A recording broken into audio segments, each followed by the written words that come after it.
I grew up in a country where we wouldn't say certain things in public that we could say at home.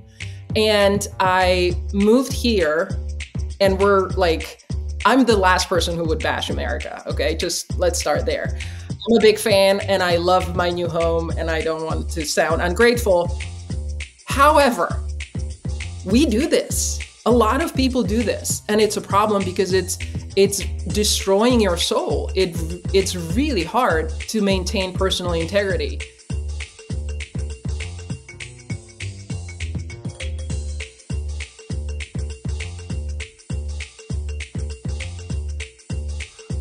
Hello, everybody. Welcome to the Sense and Signal podcast. I'm one of your co-hosts, Daniel Tarker, and I come from the world of higher education, which is the lens I'm going to be bringing to this conversation. And I am here with my co-host, Joda Jensen, and I come from the world of product development, product leadership, and that's the lens I shall be bringing to this conversation as well. And we are delighted to be here with our guest, Hana Gala, who is a faculty member at South Seattle College in the business and management programs focusing on hospitality.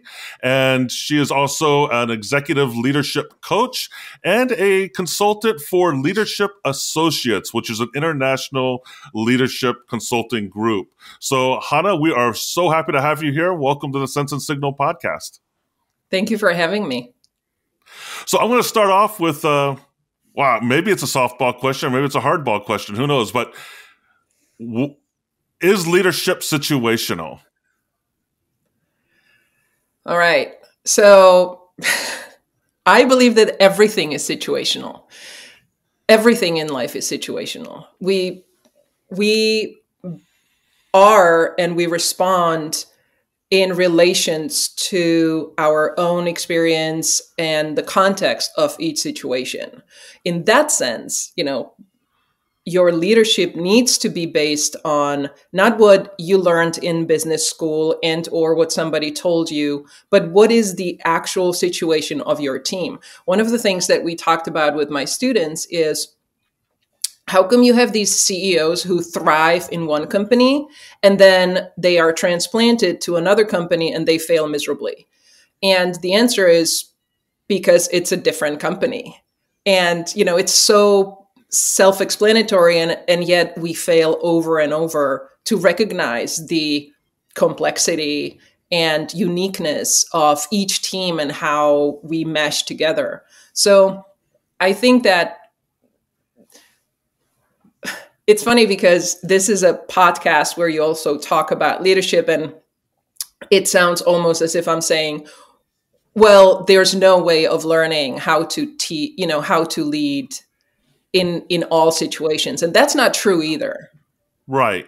But I mean, I'm sure there's aspects of leadership that are generalizable to all contexts, and that there are certain types of leadership that are specific to certain types of, and I think in early leadership research, they found that, right? Like in the early 20th century, they looked a lot at just traits and what personal traits people had, or maybe physical traits. You had the whole great man mythology of leadership. And, they found over time that could not be true, because what it takes to be effective in a military situation as a leader is completely different in Wall Street, or in an operating room, or in a hospital setting, or in a hospitality setting, which is the context in which you teach.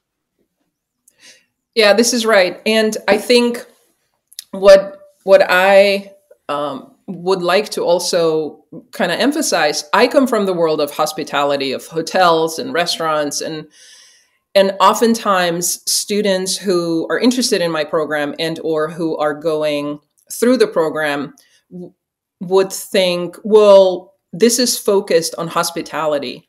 And my take is, sort of to quote the great and revered hero of hospitality world, Danny Meyer. He's the CEO of the Union Square Hospitality. So he's the guy who sort of, he wrote a book, Setting the Table, and has been behind some of the great successes. So the Gramercy Tavern in New York, he's the founder and CEO of the Shake Shack, wildly popular franchise, et cetera, et cetera.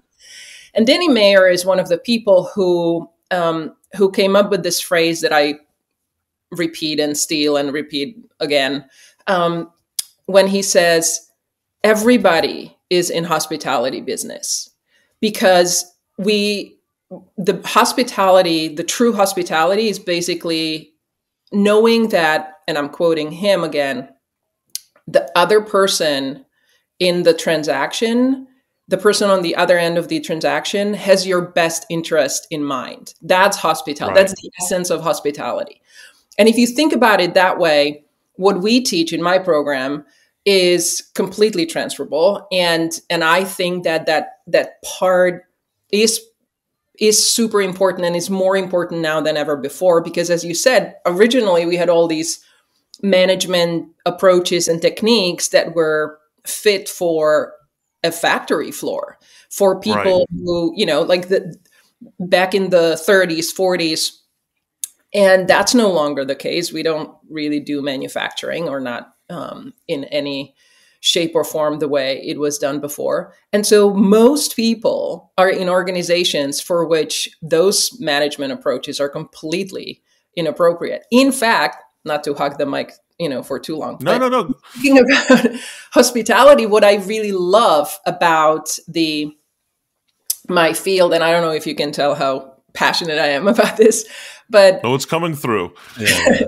Hospitality is fascinating because I love etymology, and I always look at the sort of origin of words and how they came to be, and what is the meaning behind the meaning. And hospitality, or host, goes back to xenos and xenia in Greek. And xenos is a word for a stranger, and xenia is a word that is best translated as institutionalized friendship. And essentially what you get is, when you kind of forget everything you know about today and go back 2,000 years plus in the time of, polytheistic societies and people believing that gods walk around, and mingle among us, the hospitality and treating your guest was a huge deal, like way bigger than it is today. And the gods would smite you if you didn't do it correctly, right? You'd get turned into a cow or a swine or something, right? Yep. And what's interesting is I went back and started looking into the history.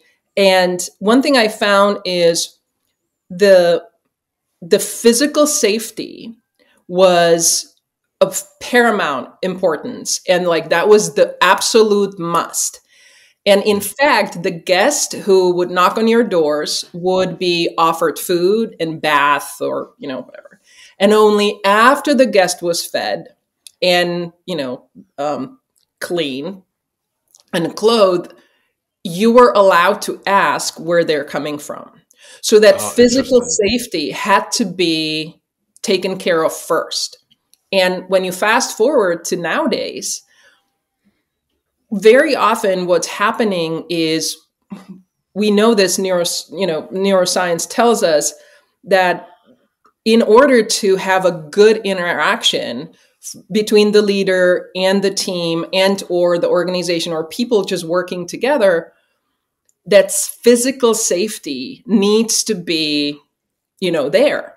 And I think that's just so fascinating how, so I don't want to go too long, but again, to me, the hospitality is really great field, because so much we have been doing for centuries, and so much of what we know about interacting with a guest is now kind of rediscovered and confirmed by neuroscience, but also a lot of companies are now taking it, sort of adopting this approach that, your coworkers are your internal guests. Like that's something that hotels started doing like in the 90s. Right. And I find that fascinating. It's,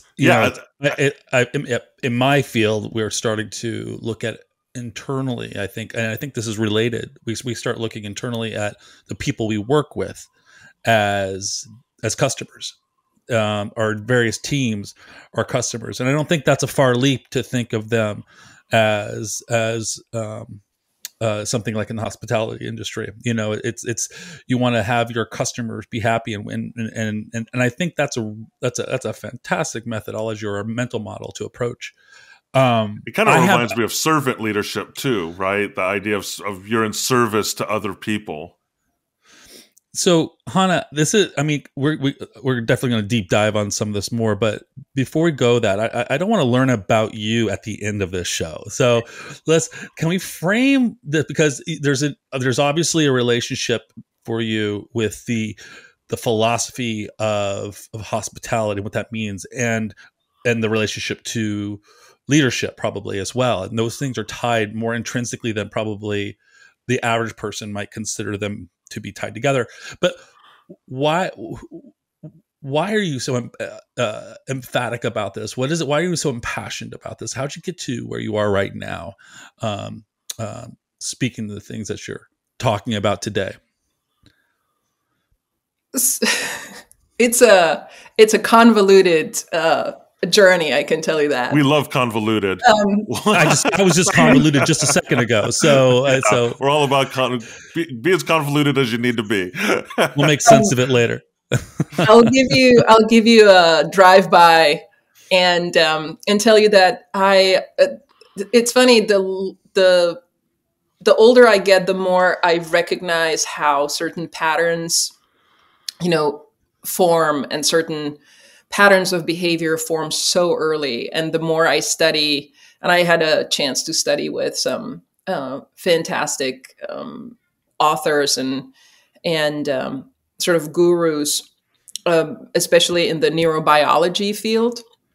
Oh, nice. And it's just like the whole concept of nature versus nurture has been really fascinating for me, because as just anybody in 21st century, I'm very introspective, and I like to, not to navel gaze, but I like to kind of look back and see, oh, okay, that happened, and that's what led me here. Because I am all about storytelling, and I think that's a fascinating story. And we should probably talk about sense making next. But I grew up in the communist Czechoslovakia, and I was born in mid-70s there. And that really had a huge impact on me, obviously. I was a teenager when the country went through the Berlin Wall fell, and the country went through a peaceful but revolution, nevertheless. And being in the center of that tectonic shift and a huge change, and sort of noticing how that played out for me, but also for the generation of my parents, who many of them felt like that came too late. There's just like so much around this. I studied political science because of that, I'm pretty sure, and international relations. And I started in applied research. So I worked with several intergovernmental organizations, and I did applied research. And, I would drop in a country and do some policy, material, data collecting and writing policy analysis. And it's, sometimes the governments were like, oh, this is great, we will follow your recommendations. And sometimes they were like, ooh, we understand this is the right way, we're not going to do that. We're not going to not have the Russian, army at our borders. What are you talking about? We have to. That I did. The Ukraine should have listened to you. Yeah. So and then I got burnt out. I burnt out largely because of the politics, and also for other reasons. I had this feeling that I'm not making a difference. And, that could be foolishness of my youth, whatever it was. But I needed to do something I wanted to do something with more tangible outcomes. And I, by chance, transitioned. I was in Ukraine at the time, actually. Oh, interesting. I lived in Kiev for 2 years, and I met this woman, and she said, well, they're opening a new, like the first 5-star hotel or 4-star hotel in the city, and they need a lot of help from people who can, and it wasn't necessarily my background in political science that got me there. It was the personality. I was like, I can do anything. I want to do something. I want to be in business. I want to understand how operations work. And so I worked there, and it was a Hyatt property. And so I worked for the opening, and then after they opened. And when I moved to me and my then fiance or husband at the time, maybe, when we moved to Seattle, I continued with the company, and they were, nice enough to give me an interview and then hire me here in Seattle. And I spent several years working in operations, and I loved operations. I just, you give me a team of 80 housekeepers from, Cantonese China, and I'm going to be in heaven. Just like I loved the operations, front desk, housekeeping, all of it. It's just, I thought that was such a What do you love about it? What about operations get you excited? So I think that I have a very people-oriented server and serving personality. And I discovered it, or like I was aware of it early on, and I thrive in an environment where I can help, and where I can see others doing well. And so I think it was a pretty great match for me. And I'm a little like, I like no nonsense approach. So if it's efficient, if there's a way to improve and, figure out a way to do this process better, then I want to be the one who comes up with that plan. So, yeah. And I can't imagine the story ends there, but I'm curious of what we're hearing. What is that thread from that place in where you were working operations of a hotel in Kiev?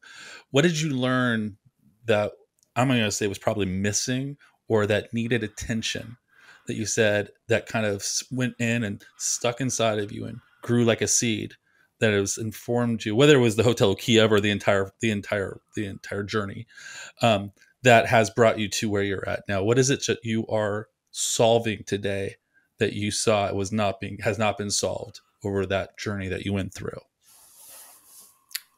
Ooh, that's a really great question. And I think,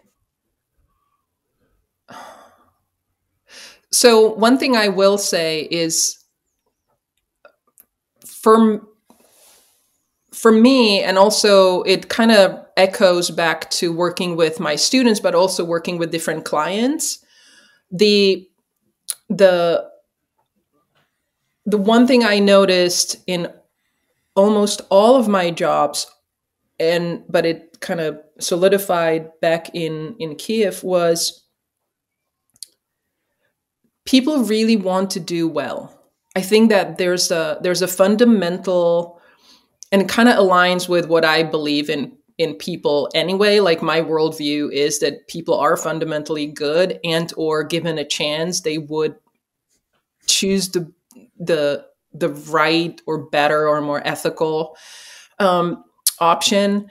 And it really is about harnessing that and working with it. And how I noticed for the first time then how organizations have a power to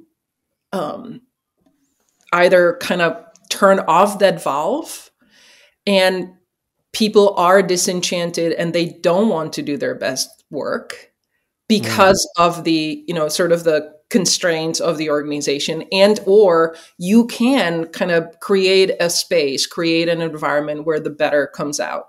So I think that was something that was not clear. Like up till that point, I didn't have that real life experience. And I know it sounds funny. It's like, well, you've already been working for, 8 years somewhere. But it never really landed until then, to be honest. Yeah. So what I'm hearing you say is like a lot of the leader's job is creating an environment where people can thrive to be their best selves and to really gain meaning and purpose from their work. So I want to make sure because I know part of your journey is moving into education, moving from you're working in hospitality, then you move on to become a teacher. What was that transition like, and what drew you to teaching students? So I came to this job somewhat by accident, but I also don't really believe in accidents. I think that you're ready to see. I'm a big fan of understanding how we filter information. So we see what we want to see, and we filter everything else out. So I've been looking for a change somewhat at that point, because I did not want to stay in the corporate environment. Right. And I was offered a guest lecturing 1 quarter. And the first few weeks, I was like, yeah, this is it. I love being back in a classroom. I enjoy this so much. And it's like the best job for me, because it marries this practical experience. I've been on the floor. I've been the manager. I know what, these decisions need to be and how hard they can be. And at the same time, I have academic background, and I also can work with, like, I think my personality also opens the space for students to be comfortable talking to me about, okay, this is the situation at work. How do I navigate this? And so bringing those together and being the catalyst, like I am in education because I believe in learning and education as a way to, and this sounds super trite, but bear with me, to really change the world. Like, right. Tectonic changes are possible if we learn about ourselves and about each other. So it's a little poetic. That's great. Fantastic. I mean, this is a question for both of you, and this might be tangential, but just I thought it. What are your thoughts on this bifurcation of education and then getting stuff done kind of world? Like, you learn, now you leave learning, and now you do. And there does seem to be an artificial separation there, because you were talking about tectonic shifts come from education. So you stop learning when you go to organization. So that means no more tectonic shifts. So just, I would say that's a failure within the organization if that happens. But lots of work. But I do think there is a structural separation of those two worlds. I'm not saying there isn't bleeding in between those two worlds too, and it seems to be in the government with its relationship with the universities. But I can guarantee in my world, it's, you're pulling teeth to say, hey, I want to go learn some other stuff. What can we do? You have to jump through some massive hoops. You have to get approval from everybody. It's not that easy. It's there, and I just want to. Is that a false dichotomy? Can there be a world that might bring those things together a little better? So I certainly hope so, and that would be what I would like to see. And I will raise you, Joda, in that travesty, which is, I think that you're right, that we go to school and we learn, and once we are out, we're now focused on the actual job. And you may learn more about that job, but there's not necessarily this push for ongoing learning. And don't even, get me started on HR and learning and development as a function. And in, fairness, it's not even fair to the HR folk, because they are up to their years in like compliance, protocols. But another travesty that I would also pair up with this is, and that's very dear to my heart because that's what brings my clients in, is this idea that somehow the moment you walk into your office, you are putting on your work hat and you completely lose and leave the personal self outside the door. So there's this idea that the personal world that you carry with you all the time needs to shut down and stop being so you can be your professional self. And I find it just so destructive because there's something to be said about civility and, but essentially we are self-censoring or silencing things that might be really great. And we don't want to bring them with us because there's this sort of cultural and historical expectation that we're not ourselves when we're at work. And I find that it's kind of like that show that was on Apple TV recently. Right. What was that show called, Joda? I forget. It starts with an S. But The Severance? Yeah. The Severance. Yeah.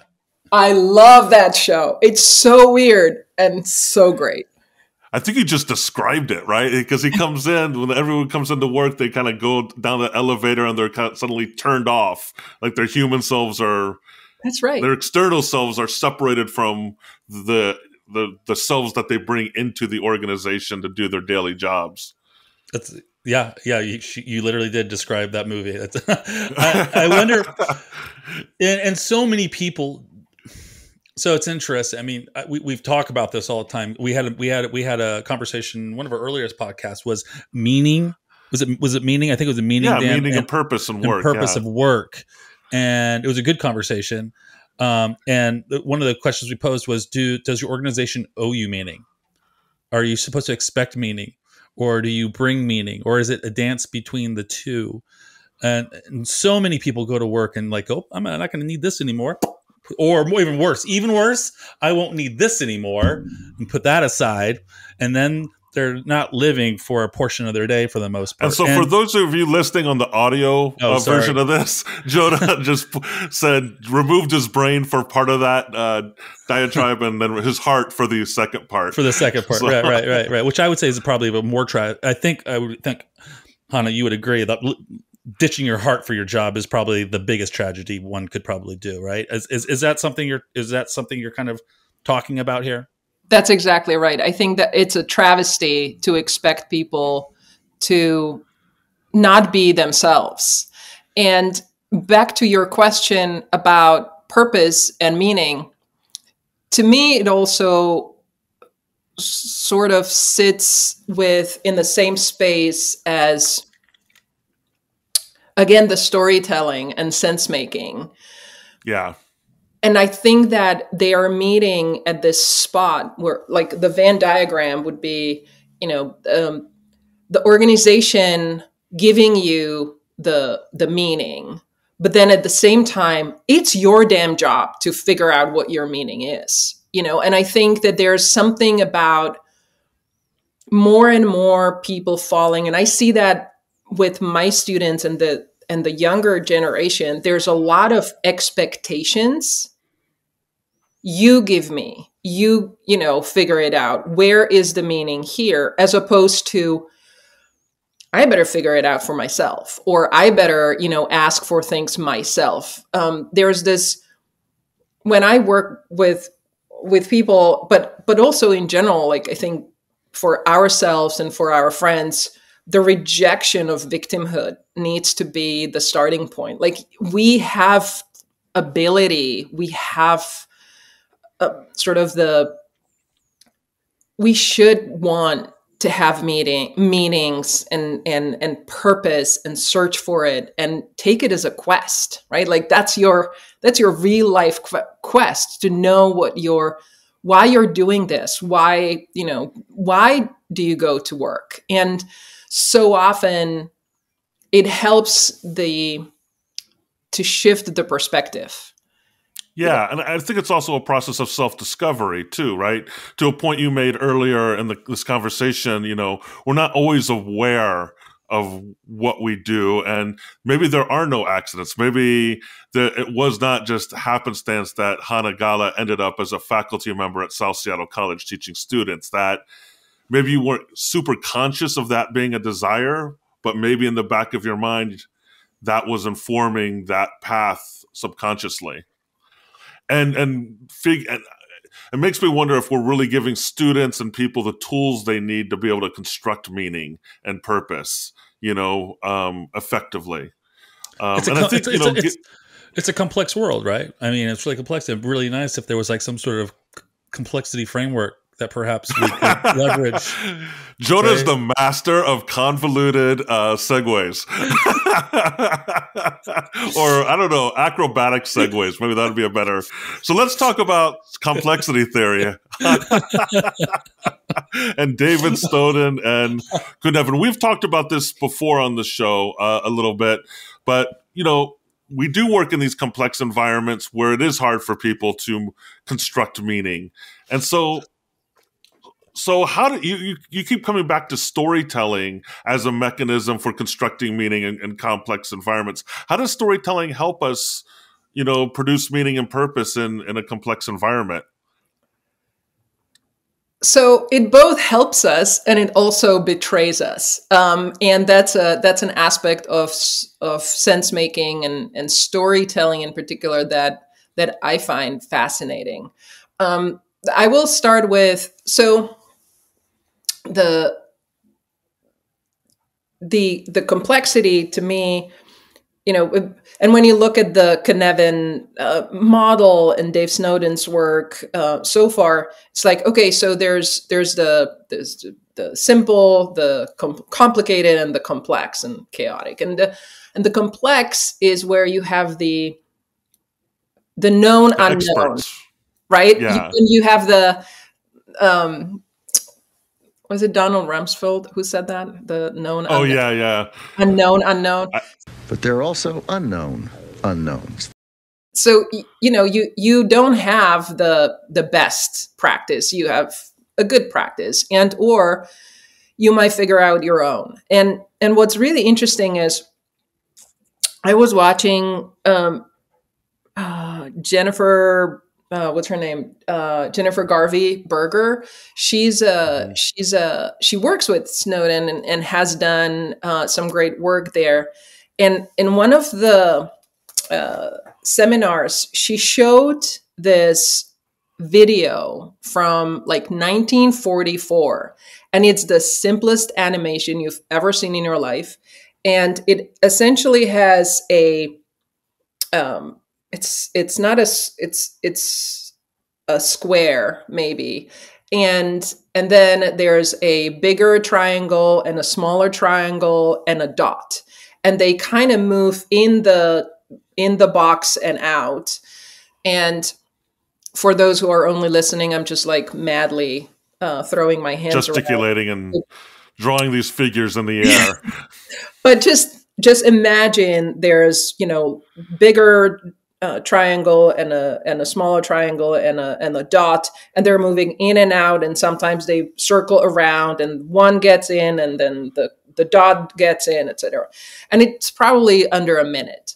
And number one, when I saw it, I was like, this cannot be from 44. Like, how did we do such a beautiful animation back then? But it looks like Tetris a little. But anyway, the point is, they showed it back in the day. The animation was conceived by psychologists who were showing it to people. And I think it was like 89% of people who saw that felt that the big triangle was the bully and the small triangle was helping the dot to escape the trappings of the box. And that's one of the downsides of storytelling and sense making. On one hand, it helps us, and like, you know, in a complex, when you don't know, you have to go and you have to try and you have to fail to get the data, right? Like, there's no failure, only feedback kind of thing. Yeah. So you have to go in. That's one of our mantras. Yeah, yeah. And that changed my life, by the way. Like, it's when people realize that, it changes everybody's lives. It's huge. So I think you can see how just shifting and telling that story, that one sentence, right, can completely change your approach. And I can give you examples of like I worked with a woman. This might be a little bit of tangent, but I worked with a woman who, when I met her, she just ended like a 7-year-old relationship. She was in a free fall, right? Like the identity and like all of it was kind of all over the map. Apart. Yeah. And through the work, we discovered some of the narratives that she's, you know, like she drew value from relationships and the sort of the outside world giving her validation, et cetera, et cetera. But over the sort of course of working with her, she started talking to herself in a third, as if she was talking to a friend, and kind of went through that tool as kind of building the self-worth and self-value from within. And it, like, that storytelling helped her tremendously, right? Like, she suddenly was able to see herself and the value she built from within, as opposed to being told and being appreciated or not appreciated. And, you know, like, she had herself to rely on, and that propelled her to, gave her that motivation and purpose, right? Right. And so that's true, right? Like, in a world where things you don't know, and again, there's no best practice, and what works for her might not work for everybody. And like, yeah. But what I get from what you're saying is kind of twofold, Hana, and I am 100% in agreement with it. If the thing about narratives, right, and complexity. So we live in this complex world where there are all these variables interacting with one another. It's hard to make sense of what some people call the shimmering landscape of reality, right? And storytelling to me is an evolutionary function, right?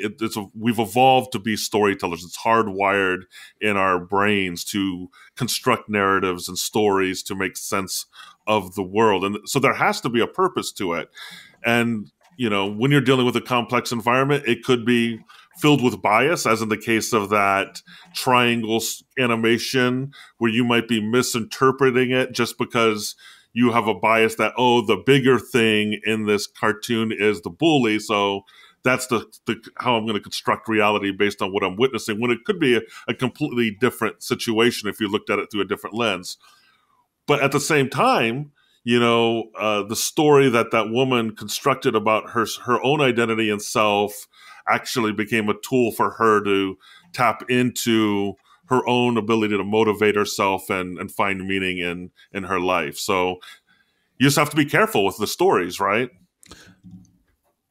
And I think that's where so to piggyback on what you were saying, we are hardwired to tell the stories. The problem is we're kind of crappy storytellers. And I think Tom Waits has a quote. I think I'm going to find that quote while you continue to talk about. Oh yeah, it's one of my favorite quotes. I know which one. Bad storytellers or something like that. Yeah. No, find that quote. It's on my wall in my office. Otherwise, I'd read it. It's a great quote.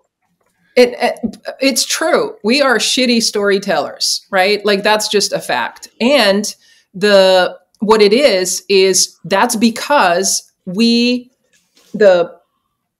our sympathetic neurosystem is just, fight or flight. We need to be responding And so, when you are for, thousands of years driven and kind of dragged by the system that tells you, okay, I'm scanning the environment, like the amygdala goes, scanning, scanning, scanning. And 5 times a second, that's the speed, 5 times a second, your brain, actually your body, scans the environment.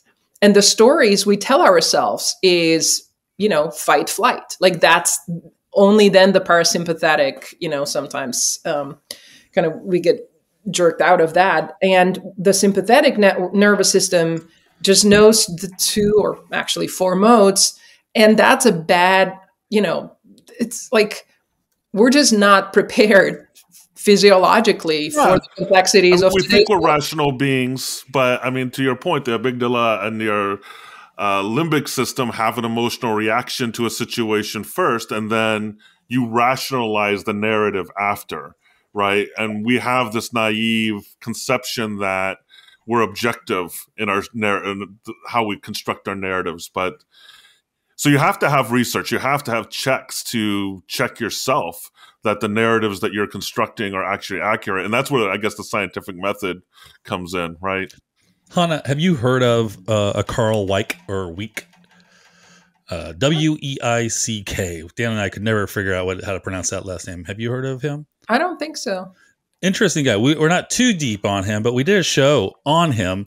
And he has a, I can't remember. It's basically sense-making theory around organizations. Uh-huh. And one of the interesting things the takeaways that we got from his thinking was that we are living in what he qualified as a post-industrial world, which is different from the industrial world. And it was really important for him to make those distinctions for leadership perspectives, where in the industrial world, leadership was you were looking to leadership for answers. Like literally leadership was going to be moving the ball, or, where in a post-industrial world, leadership is actually there to make meaning.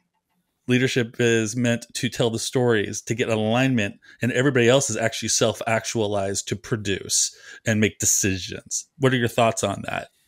I 100% agree with that. And I think that it's a role of the leader, not only to make the sort of meaning for the organization, whether that's a team or a large organization, but it's also, I think, the job of either the leader and or the coach to help. Like I had a really hard time, I'm not going to lie, with the term coach. And I was like, what can I possibly, it's just such a weird term. And I don't know. And do I have what it takes to be a coach? And, this is years ago, but I had a lot of self-doubt about that. And I thought, how can I, people need to know themselves. And only when I started working with people, I realized how essential that role is, because you can ask the right questions. You can navigate. You can people will come up with their own meaning and with their own purpose,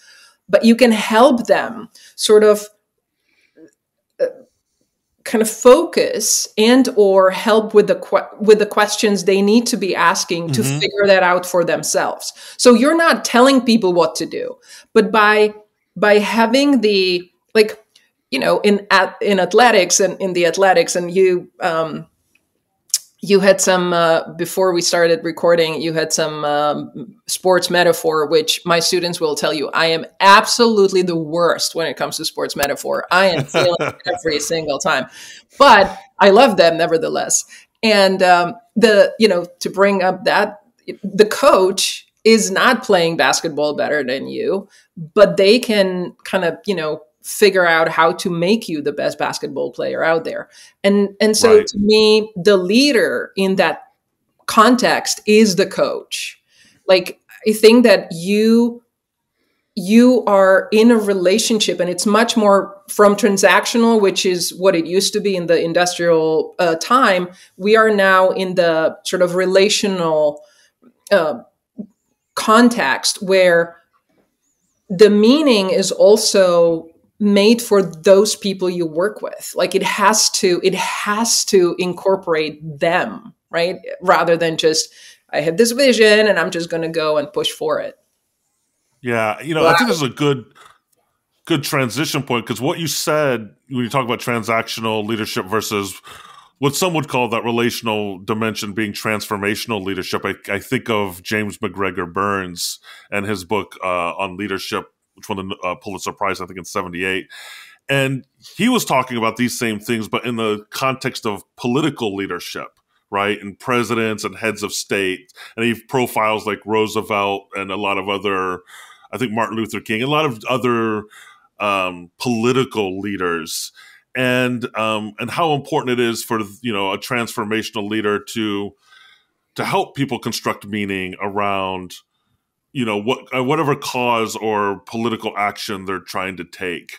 And it's interesting, one of the things I think from your perspective, coming from a space where it's on the boots coaching and training as far as middle management and how to run a hotel and hospitality, but you also do a lot of consulting with CEOs and also do political, consultation or training with people in the United Nations, even, which are at a higher level of political leadership. What are some things that you see that are common between those folks who are working on the ground floor of day-to-day leadership in smaller organizations versus the political level of leadership where you have maybe a broader perspective or kind of up in the stratosphere, in a sense? And what are the differences and the commonalities between those approaches to leadership? So one thing, it's such a big question. Yeah, sorry. I can get convoluted too. Just trying to get you harder. I think that was bulleted 4-part question in there. Yeah. This is your dissertation defense. I'll answer only what I want to answer, just to stay within the political, realm and context. Here's some of the things that I think are really fascinating is in the past, it was sort of, we took it for granted that when you are let's say you have a restaurant, even if you have 15 of them, like you have a product, you have a business, the business model is pretty clear and the stakeholders are pretty clear, right? Like person comes in, orders a steak, pays you money. There's, and you are doing great if you're making money. And if you're not, then you're not doing great and you're out. With the organizations such as political parties and like political bodies such as the UN or intergovernmental organizations. I did a lot of work there in my previous life. You kind of have an added layer of difficulty because your stakeholders are not as clear. The outcomes are not as defined because, are you making progress? Are you completing outcomes that you set for yourselves? And then that's on the organizational, but then people I know, working in these structures are also pulled because the member states might have very different agenda than the overall organization. And then on top of that, they are trying to preserve their own, livelihood and they want to move up in the hierarchy, most of them. So then, how do you navigate that space?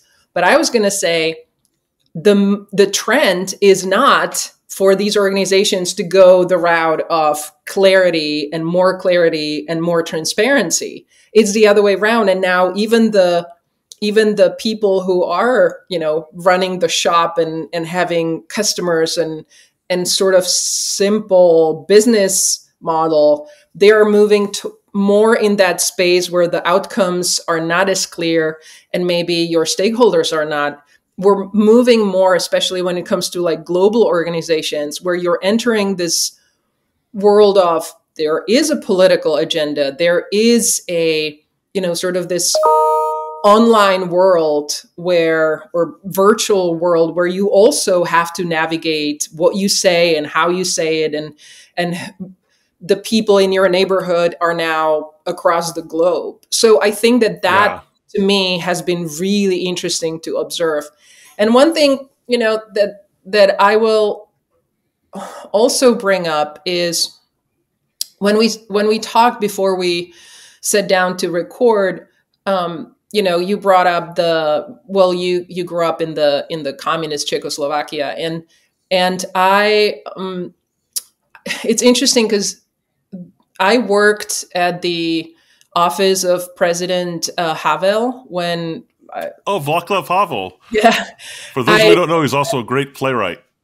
Wonderful playwright. It was actually my first political job, although I was, doing way more faxing and copying than I thought I will ever in my life. But that's a different story. When I was at the president's office, And so for the audience who might not know, Vaclav Havel was a dissident during the communist era, was a playwright, and used his playwriting to kind of critique the communist regime. I think he was imprisoned for a while, he was in jail for 7 years. And then when the communism fell in Czechoslovakia and the Berlin Wall fell, Vaclav Havel was elected president of Czechoslovakia. And I think he served 2 terms or something like that. Yes. And he, yes. And what I would say, he has been known in the history primarily as the sort of peacemaker, an intellectual in the position he didn't ask for, but the time called for it. The sort of unwilling hero, as he would say. And what I find really fascinating is I recently, like a couple of years ago, reread his essay. He wrote this thing, The Power of Powerless, and it's a really, I think it was like maybe 77, like maybe. And the power of powerless essentially tells you it gave this intellectual framework to what then the Polish Solidarita and others, took to kind of as ideological backbone. But what I find super interesting and fascinating is what he's talking about is the relationship between an individual and a system. And that is relevant to our conversation here because you asked about, the sort of international world and larger organizations. And when you read The Power of Powerless, what he's saying is, he gives an example and says, okay, so let's say there's a vegetable store grocer, right? Like a greengrocer. And he gets his vegetables and fruits from the wholesale or from the warehouse. And every now and then they throw in a poster and you need to put it up in your window. And it's something like benign, like, workers of the world unite. And the grocer puts it up, not because he believes that the workers of the world should unite. Like, this is already a communist country and anybody who wants to be unionized and united is already united. What are you talking about? Like, I don't, from his perspective, that's a meaningless slogan. And it is meaningless slogan for the time and place. But it has that deeper meaning, which is you are doing something that you're not invested in. Your integrity is not in it, but you do it because if you put up that poster, you will be left alone and nobody's going to bother you. And he basically says you have a power. And what he describes in that essay, which I find heartbreaking, is when you do put up that poster, a part of your soul dies because you are basically saying, I am compliant. I am compliant. I am part of the system. I am part of the problem.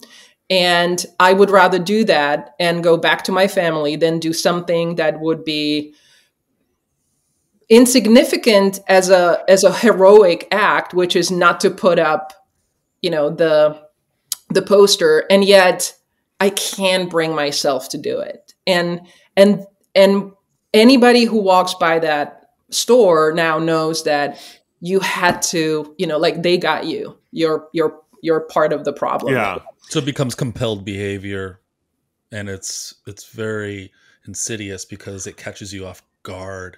And then before you know, I mean, I'm going to take the slippery slope statement, and then there's that where does it end kind of thing, I think is what we're talking about. But you don't need it to go too far, because you're saying there's already a soul crushing aspect just at that level without having to go any further. But I also was going to say, I'm sorry. Oh, no, go on. Just to finish, I think that what's interesting is we all find ourselves in that position sometimes, right? Mm-hmm. Like when, not to be controversial too much, but like the... Oh, no, our audience tells us we need to be more controversial. Unconscious bias trainings, we know they don't work. We know they don't work. This is like, one research after another. And like, in a way, they're almost up there with the Leninist, dialectic, where you go like, it's a circular argument. If it's unconscious, how are we going to, it's so dumb. And yet they're everywhere. And people don't feel like standing up and saying, this is bullshit. I'm not doing it. What is what are we getting? And that's because it became this new, and what I find super interesting is then me personally being in that environment where you go, I grew up in a country where we wouldn't say certain things at in public that we could say at home. And I moved here, and I'm the last person who would bash America. Okay. Just let's start there. Yeah. I'm a big fan, and I love my new home, and I don't want to sound ungrateful. However, we do this. A lot of people do this, and it's a problem because it's destroying your soul. It's really hard to maintain personal integrity. And I think that has been one of the most interesting aspects of working with people who are trying to stay true to themselves and their values and remain employed and do it, make a difference. That's hard. I think you've kind of segued into our final topic here to some degree. Before you go there, Joe, I wasn't going to go there yet, because I was actually going to say though that there is this just the fact that you had to say, I'm appreciative of this country and I like this country. It to me speaks volumes, because I hate the fact that you even have to do that, because we know you like this country, you're here, right? But there's this compelled speech that occurs because the distinctions, to be able to criticize and then not be harassed as being against it. In my field, I'm constantly, I'm going to use the word criticize, but that's what I'm doing, but criticizing products. And you have to be delicate to the people you're criticizing to, because it's their baby or whatever. And if you do it in the wrong way, they're going to think you're poo-pooing all over their ideas. And maybe you are, but you're doing it for the right reasons. You want that idea to thrive. And so when you are critiqued, I hope people critique this country regularly, like spirit, because if it needs heart to be taken up, to be replaced with new heart, let's do it, because let's make this thing work. And it's just, I think just the fact that one has to, even I love this country. I do it. And I do like this country, but it sucks that I feel a tinge. I have to say that. And I think that's also kind of speaking to what you're saying. Well, I'm going to bring in another playwright into this conversation. Ionesco's play Rhinoceros. When this topic always comes up, it's the play I kind of go to, and it's a play based on, inspired by the rise of Nazi Germany, and also he's a Czech playwright too. Ionesco, he's from Czechoslovakia too, I believe. No, I think he's Romanian. Or had some roots. Oh, is it Romanian? You're right, it's Romanian. Anyways, thumbnail sketch, it's about individualism, right? You have this one character, Berenger. Everyone around him is transforming into these rhinoceroses and rampaging throughout town and destroying civilization. and he's at the end of the play, he's the last person to resist. And during the counterculture movement in the 1960s, that play was revisited. Gene Wilder did a movie because it was about that idea of individualism. And yeah, I mean, from my perspective, I work in a lot of the same environments as you, Hana, and I feel, I've, and maybe this is a Generation X in me, I've never been a joiner, right? I've never joined, I dropped out of the Cub Scouts when I was a kid. I didn't really enjoy playing softball. I haven't really belonged to too many clubs. I'm not someone who would put the American flag in my front door, although, because I just resist that too, right? So when these rituals come up and these conformist things come up around an ideology, I'm naturally going to resist because that's who I am, right? And the more I feel like I'm compelled to participate in them, the more I actually resist. And I know, people say, well, are people aren't speaking up around these issues, or are they just being quiet? And I think the answer is, most people, to your point, are just being quiet, keeping their heads down to protect their jobs because they don't want to participate in some of these conversations because they don't want to lose their individuality and identity to this collective movement. And there's very little reward potentially to speak up. There's not a lot of value, probably. Oh, it's downfall. But to your point, it's because you can't critique it. When an ideology becomes so rigid that you become a rhinoceros, right? Which is a manifestation of complete rigidity, right? How do you critique that, right? You're not going to change anyone's mind. And you just might get a big horn through your chest. As a result. So Hana, how do we do this? What do we do? So I will say this. I think that what's really interesting is when we talk about tribes and communities and belonging to a larger group, I think that not thinking about the space where you presumably both grew up, like America as a place, and I know so many Americans for whom this never comes up because why would it? And to me, it's actually a sign, and we do trainings on this we did this training on this with some students back in Europe and also with UN. That's a great privilege that you have, like in the right sense of the word. You don't have to think about it. You don't, right? Like you were born into a place where you won't go to jail because you criticize the president, right? Like, but there are people who, in my son's school, I would probably assume that maybe more than a half of the parents were not born here. And for them, that's something that they would talk about a lot, right? Like the benefits of being in this space. And then I lost the train of my thought because I wanted to comment on something else you said about not speaking up or speaking up.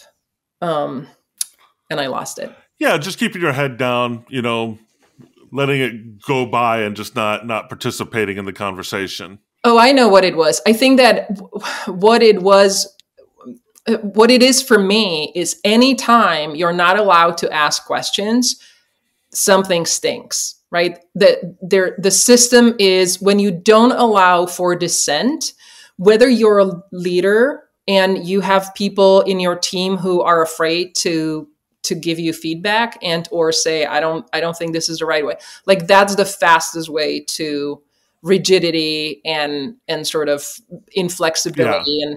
And I think that, I don't know, I mean, I have some idea of what we're doing wrong with like academia and elsewhere, but I think that we're headed into a space where even asking questions is considered disloyal to the idea of whatever the idea is. And to the ideology in particular. And I think that's where I worry a lot about this republic. Dan, what is that? Yeah, no, you said that quote before about dissent and power. What is that? I don't know. I say You a lot said of you can things. tell. You said those who are, you can tell, always tell who's in power by the ones because you can't criticize them or something like that, right? Oh yeah, yeah. You said something like it was. You said something. Yeah, maybe in a phone conversation. Yeah, phone conversation, and I think and so it doesn't have to be a person. It can be an idea or an inside ball with right. Hana. I think that's actually a quote from Scott Rausch. Okay, all right. But I mean, a history professor at North. It doesn't have to be a person, right? College. It can be an idea, a philosophy, a running sort of. The thing you can't criticize is the thing that's in power, right? That has the power. And I think people need to think about what is it they can't criticize right now, and that it'll reveal a lot. Yeah. Yeah. I want to make sure that we touch on, because we're coming to the end, that we touch on the question that you had, Joda, that you wanted to wrap up with. Right, I think it feeds into this. It totally feeds into it. And actually, speaking of not being able to take criticism well, I think I'll be the first one to do. I'm going to use the T word. So Hana, Dan, and I were talking about Donald Trump as a provocative show for a later episode. And we are. We want to do. We think it's. We have a reason to want to talk because we talk about him in various. Joda wants to talk about him. I don't. Yeah, right. But the idea is this: that we read an article of this gentleman who wrote, and the article was a critique of Donald Trump, and a true critique, like critiquing his leadership style. And he was looking at things that he thought were effective and things that were not effective. He wasn't necessarily saying if they were effective for goodness, but they were effective. They got things done. And so he was kind of qualifying. And Dan goes, did you see the comments? Like the very first comment was, can't believe you're trying to find effective leadership out of Hitler or something like that. And so talking about, and we wanted to kind of like have a conversation around maybe having a conversation about Donald Trump. Like, can we have a conversation about Donald Trump without the world imploding and us getting canceled in on us? What are your thoughts on that? So, sorry, my chair is squeaking. I hope the mic will not pick up on that. I'm not hearing it. I'm sorry. Yeah, I'm not hearing it. So okay, good. So I think that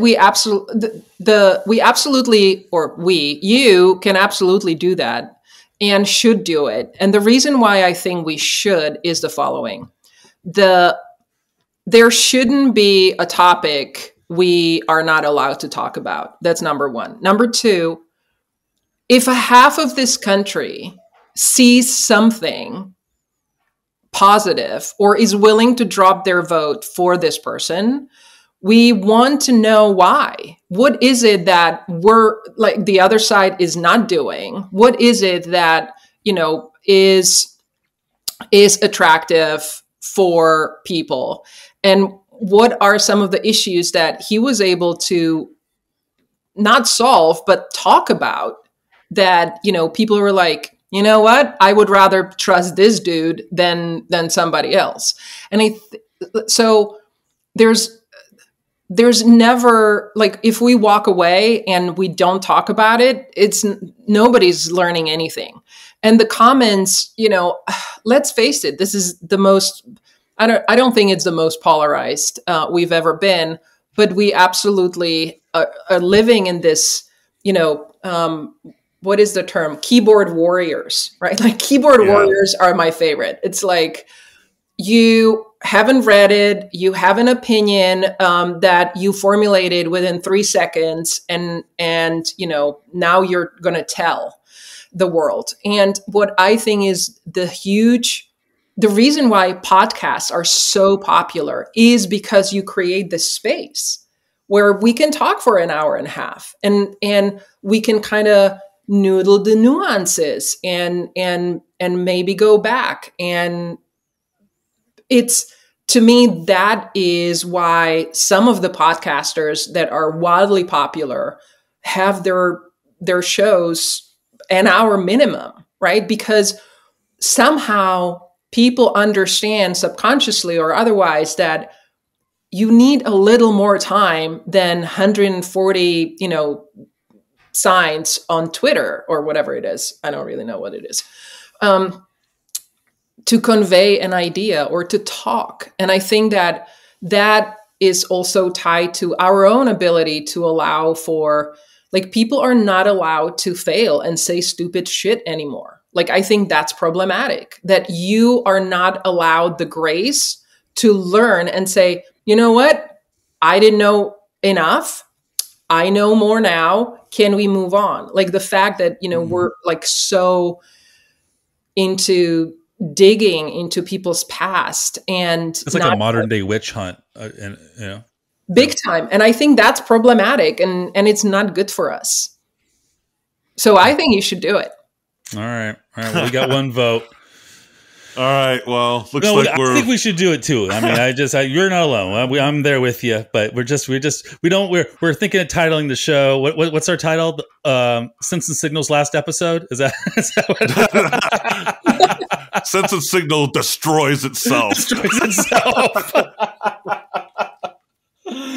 Talking about Trump. Yeah, I mean, I agree with everything you say. I think we should do the episode. I think in this political climate, though, I feel like Trump has lost a lot of his cachet. I think those people who still supported him are out there. And I don't think they're all racist. I don't think they're all the despicables, as Hillary Clinton said, right? No, I think it's very, again, getting back to complexity. If you're voting for Trump, you're probably desperate, mostly, is what you are. I'm assuming. Or it could be multiple variables that could be influencing somebody to do it. And there's also probably evolutionary, biological reasons people are doing it too, right? And it is complex. And bad reasons too. We'll talk about that. And bad reasons. And for not good reasons too, for sure. Yeah. But I'm willing to have the conversation. I just don't think my resistance to having the episode would be I don't think he has the influence anymore that he had 8 years ago or 4 years ago, right? That his announcement to run for president kind of went off with a whimper, and he's not getting as much press coverage. He doesn't seem to be doing any rallies. I will say this. I'll say this to Hana's point, and that is he's a representation. He's a manifestation of more characters like him to come if we don't do the changes that Hana's talking about, and if we don't identify the things that he did well, then you're not going to be able to address them. That's my thinking. Well, I think that's part of one of the reasons I want to do this podcast, and one of the reasons I've become more and more interested in leadership theory is because of Donald Trump, in a sense, because to me, he is a symptom of a failure of leadership, right? No matter what you think of his policies, I think we can all agree he's as successful as he was on the national stage in securing one term as president. Overall, you'd have to look at the man and say, well, maybe in a situational context, going back to situational leadership, maybe he was fine in real estate and commercial real estate. We'll frame that show with situational leadership and Donald Trump. It'll be a situational leadership Donald Trump episode. But on the political stage, where you have, as Hana has said, more ambiguity, he's not as effective in that environment. Yeah, probably so. Some would argue that he was pretty successful internationally. So okay. I've been traveling quite a bit, and that has been really interesting to see what trickles into the European world and Asia, and how people perceived that choice and his persona abroad. And that to me is also an aspect that would be worth discussing. All right, so we're a minute and 13. I'm gonna proposition this, that I think the three of us might have a good conversation here, and that we the three of us come back and do a Donald Trump episode. I think that's if you're into it, I think we should do it with tongue in cheek, perhaps, but also very seriously. That's because obviously there's things to be had and discussed, and I would love to learn more about that. The stuff you've learned as you go around, it doesn't surprise me at all. And so that would be my take. So, Yeah. I would like to do it. Call, I don't think it is tongue in cheek. Like, I think that there's time for serious discussion, even though it's three people True. who are not necessarily, who haven't studied his every move. But I think that we collectively have enough to have somewhat serious conversation about this. True. All right. I agree. Yeah, we'll do it. So I know we're at the end. So some call to action stuff, Hana. Well, before that, what should we take away from this episode? What's our summer? What are the key points that we've taken away from this conversation? So I hope that it somewhat was communicated, and correct me if I'm wrong. But one thing we talked about was the sort of narratives and self-talk that may be, and frame shifting that might be very helpful, and also somewhat hindering our own progress. And so this is where I would plug my own experience as a coach and say, I have people coming to me when they're either stuck and or they're confused about what their purpose is, where to move next. And it's the self-mastery and kind of looking inwards to find, navigate the outside, right? And so when somebody comes to me, I am able to work with them and kind of, was it Lao Tzu who said the person who he controls others is powerful, but who he controls himself is mightier still. And I think that's the key. Like, we can actually, even pulling the power of powerless, like individually, we have a great power to shift our perspective, to shift our storytelling, to be more aligned. And it is with the help of others sometimes, either professional and otherwise, to get there. And I think that's ultimately what we want to do, right? So we talked about that. We talked about learning and how companies are sometimes failing us because they believe that we are different. There's the travesty of you finish your college or university and you get the degree and that's it for learning, which that's demented. No. And that's a failure of the organization and investing in their L&D departments.